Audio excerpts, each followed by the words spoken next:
సంగం మండలం would house పేట, తరుణవాయి, చెన్నవరపాడు, తలూరుపాడు, కోరిమెరల గ్రామాలలో ఆనం రామనారాయణ రెడ్డి ప్రజాగలం ఎన్నికల ప్రచారం నిర్వహించారు. ఆనం రామనారాయణ రెడ్డికి టీడీపీ నాయకులు, కార్యకర్తలు అడుగడుగున ఘన స్వాగతం పలికి హారతులు పట్టి గుమ్మడికాయలతో దిష్టి తీశారు. ప్రచారంలో ఆనం రామనారాయణ రెడ్డి ప్రజలకు అభివాదం చేస్తూ ముందుకు సాగారు. పలువురు నాయకులు భారీ గజమాలతో సత్కరించారు. ఈ సందర్భంగా ఆనం రామనారాయణ రెడ్డి మాట్లాడుతూ ఎన్నికల్లో చంద్రబాబు నాయుడు విడుదల చేసిన 6 సూత్రాల ప్రణాళిక ప్రజలకు ఎంతో ఉపయోగకరమని అన్నారు. నన్ను ఎమ్మెల్యేగా వేమిరెడ్డి ప్రభాకర్ రెడ్డిని ఎంపీగా అత్యధిక మెజార్టీతో గెలిపించాలని అభ్యర్థించారు. టీడీపీ అధికారంలోకి వచ్చిన వెంటనే 4,000 పింఛన్ ఇస్తామని చెప్పారు. వికలాంగులకు 6,000 పింఛన్ ఇస్తామని పేర్కొన్నారు. వాలంటీర్లు ఎవరూ రాజీనామాలు చేయొద్దని తెలిపారు.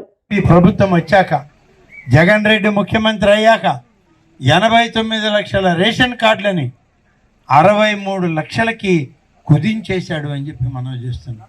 అంటే ఈ మధ్యలో ఉన్న 36 లక్షల మందికి అసలు రేషను లేదు, పెన్షను లేదు. ఈ పెన్షన్ రేపు అధికారంలోకి వచ్చిన తర్వాత 3,000 రూపాయలు ఇస్తానని చెప్పిన జగన్ రెడ్డి 5 సంవత్సరాలు విడతల వారీగా చేసి 250, 200 చేసి ఈరోజు చివరి 5వ సంవత్సరం వచ్చేటప్పటికి నేను 3,000 ఇచ్చాను కదా అన్నాడు. కాబట్టి ఇవాళ ఆ పరిస్థితి లేదు. చంద్రబాబు నాయుడు గారు గతంలో 200 ఉన్న పెన్షన్ని గుర్తు చేసుకోండి, ఒకే రోజు 2,000 రూపాయలు చేసి ఇచ్చాడు. అంతేకాదు, తెలుగుదేశం ప్రభుత్వం అధికారంలోకి రావడం అంటే ఇంకా 3 నెలలు పడుతుంది ప్రభుత్వం రావడానికి, జూలై మాసంలో.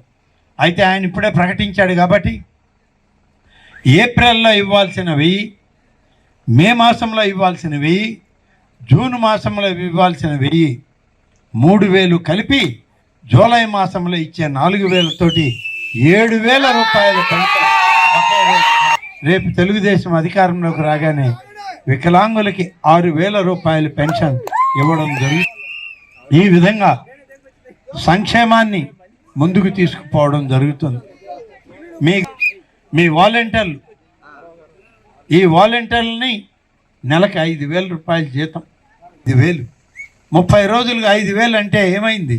160 రూపాయలు అయింది. 160 రూపాయల కూలి పద్ధతిన పని చేయించుకొని ఇవాళ మీరు రాజీనామా చేయండి అంటున్నాడు పెద్ద మనిషి. రాజీనామా చేస్తే రేపు ఆయన వచ్చాక నేను మళ్ళీ ఇస్తానంటున్నాడు. ఎందుకు? ఈ 20 రోజులు వాళ్ళ చేత మళ్ళీ కూలి పని చేయించుకోవడానికి. ఇది వాళ్ళ వెతుగడ. నేను అందుకని వాలంటీర్లు ఎవరైనా ఉంటే మనవి చేస్తున్నా, ఏ ఒక్కరు కూడా రాజీనామా చేయొద్దు.